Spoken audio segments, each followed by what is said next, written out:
Hi, I'm Daniel Zengel with PRP Labs here at Dawn Lipscomb, and we're going to be talking about a study that used platelet-rich plasma to apply to women who'd just given childbirth over the Cesarean section wound to see if they could prevent or reduce scar formation. Cesarean section is scars. So C-sections are very common in the world. This study was done in Tehran, Iran, where about 48% of childbirths are done by C-section. In America, that number is about 32% of childbirths, and it is increasing annually. So as C-section births become more popular and more common, there is increased interest to seeing how we can reduce the scar formation, which is a very significant scar. And this study tries to see how PRP can help with that. So Dawn, can you tell us a bit about this study? Yes, and I should mention too that it also helps with preventing infection too, Okay. which we'll get to. Right. A bit beyond just cosmetics. This A is little actually bit beyond. about wellness and health. And, Exactly. Yeah. So this study was a randomized and placebo-controlled study. Consisted of 138 high-risk women. So basically this means after C-section, they'd be at higher risk, I guess, for infection. And this also means that they're tended to be at higher risk of complications during childbirth, Okay. which is part of why they delivered the baby through C-section. Sure.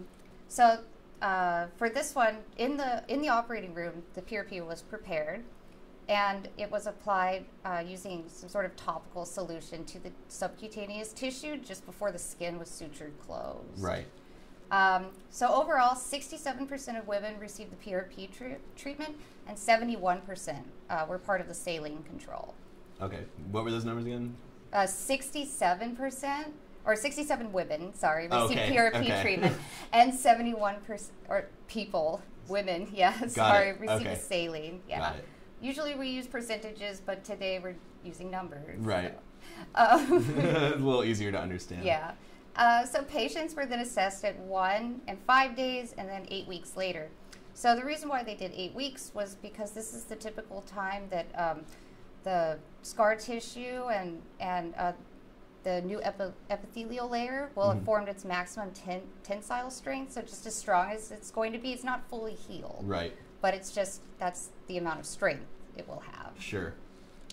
So overall, the authors found that the patients treated with the topical PRP solution had a statistically significant reduction in pain, keloid formation, which are those big raised scars that you'll see sometimes after surgery, Right. and hypertrophic scar formation, along with better wound healing and reduced pain. Excellent. And additionally, no adverse side effects in the PRP group, and no infections as well. That's great. Yeah, and something that I noticed when I was looking at this study, when they talk about the PRP, and this is a topic that comes up a lot in these videos we've been doing, is that they do not specify really how the PRP was prepared or what concentration of platelets it had. Or what was even in it. Yeah. So it would be best if the researchers had done a baseline platelet count of the patient's blood levels, and then after they're done producing the PRP, doing some kind of test of the platelet concentration in that, so we could assess how effective this PRP serum is, and so this study could be replicated. Exactly, because right now as it stands, it's not reproducible. No. Especially if you're trying to do it all around the world. You have so many different backgrounds and varieties of Right. biochemical makeup. And just the actual blood tubes that they use have a significant impact on the quality of the PRP. That's why you'll see companies producing PRP kits, which are usually 1 or 2 tubes, sometimes 1 or multiple filters that the blood will go through. So there are products that are specifically designed to produce PRP that will get much different outcomes than if you just use a standard vacutainer or a test tube, which I think they do in a lot of these studies. So yeah, there's just a lot of variables, and the researchers need to do a better job of saying how they prepared the PRP and what their end product consists of chemically. However, with that being said, we still saw good results, so it's at least still showing that whatever they did was effective. Exactly. Hopefully we see more studies with actual platelet counts. Yeah, keeping my fingers crossed. Yeah. All right, Dawn, thank you so much. We're going to have another video coming up in just a minute some more science about PRP. So stay tuned.